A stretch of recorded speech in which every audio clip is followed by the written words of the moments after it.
بسم اللہ الرحمن الرحیم۔ السلام علیکم ورحمۃ اللہ وبرکاتہ۔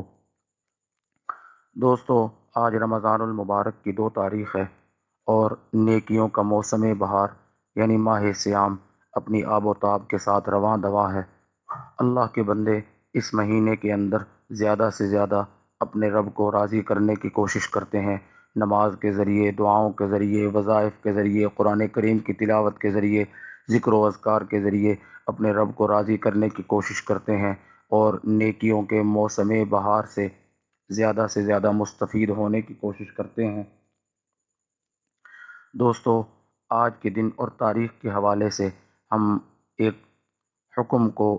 موضوع بحث یا گفتگو کا یوں کہہ لیجئے موضوع بنا رہے ہیں۔ یہ اسلام کے بنیادی احکامات میں سے ایک اہم حکم ہے اور یہ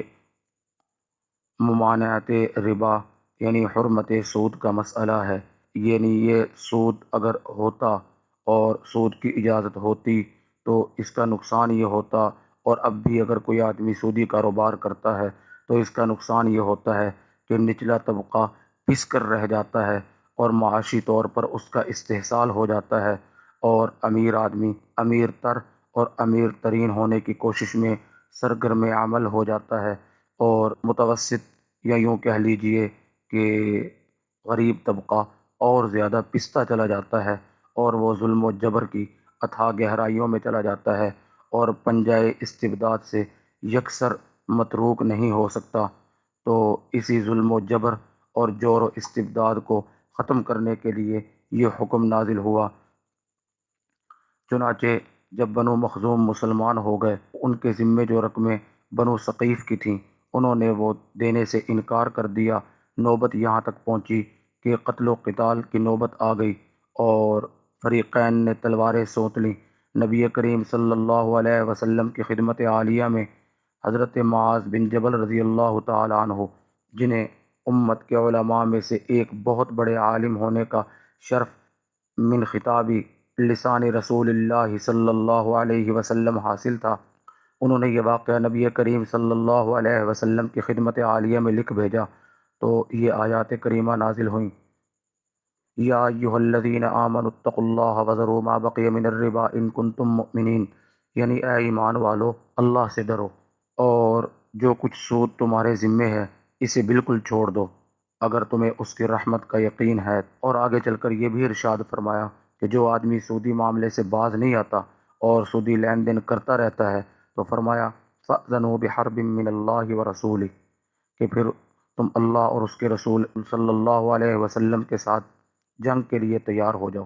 یعنی جو آدمی سودی کاروبار کرتا ہے تو گویا کہ وہ اللہ اور اس کے رسول کے ساتھ جنگ کر رہا ہے۔ اللہ اور اس کے رسول کا ایسے سود خور کے ساتھ اعلان جنگ ہے کہ جو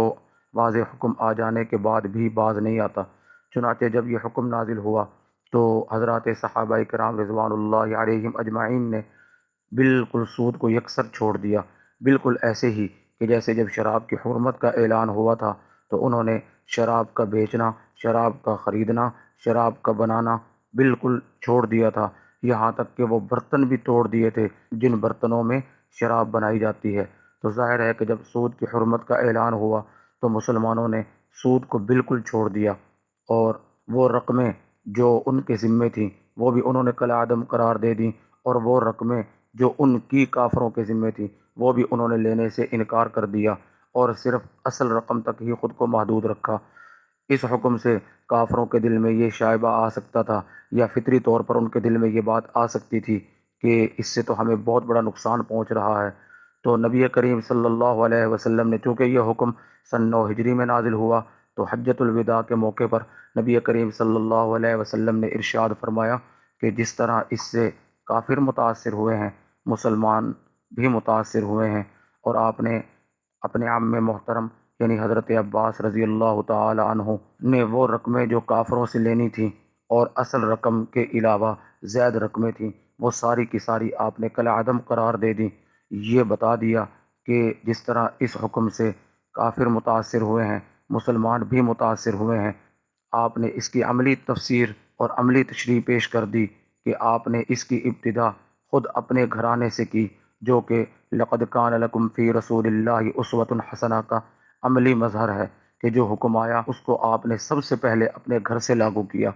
حرمت سود کے متعلق تقریباً 10 آیات کریمہ نازل ہوئیں، جن میں سے 7 سورہ بقرہ میں ہیں، ایک آیت سورہ آل عمران میں، ایک آیت سورہ نساء میں، اور ایک آیت بعض مفسرین کے قول کے مطابق سورہ روم میں ہے، اور تلاوت کردہ آیات بھی سورہ بقرہ کی 278 نمبر آیت کریمہ ہے۔ سودی معاملات کسی صورت میں نہیں کرنے چاہیے، یہ اللہ اور اس کے رسول کے ساتھ اعلان جنگ ہے۔ ویسے بھی سودی کاروبار اور سودی معاملات سے غریب طبقہ مزید پستا چلا جاتا ہے اور امیر آدمی کے ظلم، جبر، استبداد میں اضافہ ہوتا چلا جاتا ہے۔ اللہ پاک ہمیں سود سے بچنے کی توفیق عطا فرمائے اور شریعت اسلامیہ کے حکموں پر پوری طرح عمل پیرا ہونے کی توفیق عطا فرمائے۔ Discuss Life Path Blind.